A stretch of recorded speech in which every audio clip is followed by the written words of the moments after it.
Bonjour à toutes et à tous, c'est les amis Spin5 et aujourd'hui on se retrouve pour un nouvel épisode de Papy 5 raconte-nous une histoire. Et aujourd'hui je vais vous raconter l'histoire du méga Haribo.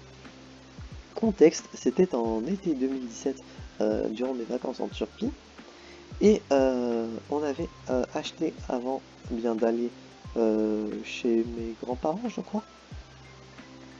Non c'est ça, on était chez mes grands-parents paternels. Et on avait acheté des Haribo, enfin des Haribo nounours, des choses du genre, qu'on avait mis bien juste derrière nous, enfin dans le rebord au-dessus du coffre, je sais pas du tout comment ça s'appelle, mais on avait posé les bonbons là-dessus, dans leur sac.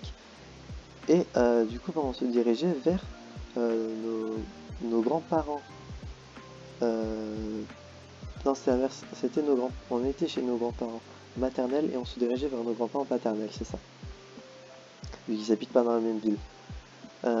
Du coup, les bonbons, on s'est rendu compte vers le milieu du chemin, vers le milieu, que du coup à un moment quand on voulait manger des bonbons, hop, on le sac plastique, on prend le paquet et on voit que tout, enfin du coup c'était nounours, tout le paquet d'Haribo nounours avait fondu et collé entre eux.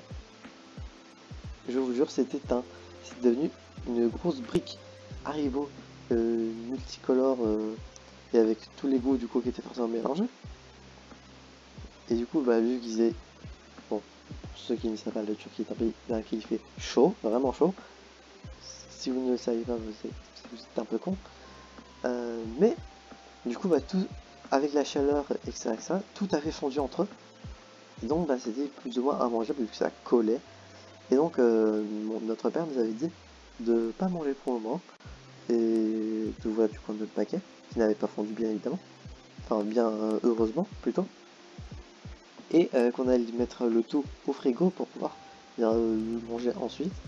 Une fois arrivé chez nos grands-parents paternels cette fois-ci, on avait mis du coup ce paquet de bonbons au frigo. On a attendu bah, du coup qu'il refroidisse un peu, du coup que ça devienne plus collant pour qu'on puisse le décoller de son paquet également. Du coup qu'on avait dû déchirer, qu'on avait dû couper au couteau également, je sais plus, mais je me souviens qu'on avait un peu galéré. Et donc le truc c'est devenu un gros bloc, on l'avait appelé le méga Haribo, un gros bloc, tout était collé entre eux, c'était un peu empaqueté. Et donc bah, pour croquer, bah déjà pour croquer on pouvait plus parce que bah, forcément commencer à croquer, ensuite arracher vraiment avec ses dents, en faisant attention parce que si on pouvait se les casser limite, je dis ça comme ça, je sais pas si ça pouvait être le cas mais bon on sait jamais. Et donc il fallait vraiment arracher de toutes nos forces pour vraiment pouvoir manger. Et donc on a finalement dégusté au fur et à mesure, mais non parce que d'un coup net c'était pas possible, ce fameux méga Haribo. Voilà. J'espère que cette anecdote fun vous aura plu. Si c'est le cas, n'hésitez pas à vous abonner, à mettre un petit pouce bleu, à activer la cloche, à mettre en commentaire si vous avez déjà vu un méga Haribo ou si vous avez déjà pu expérimenter ça.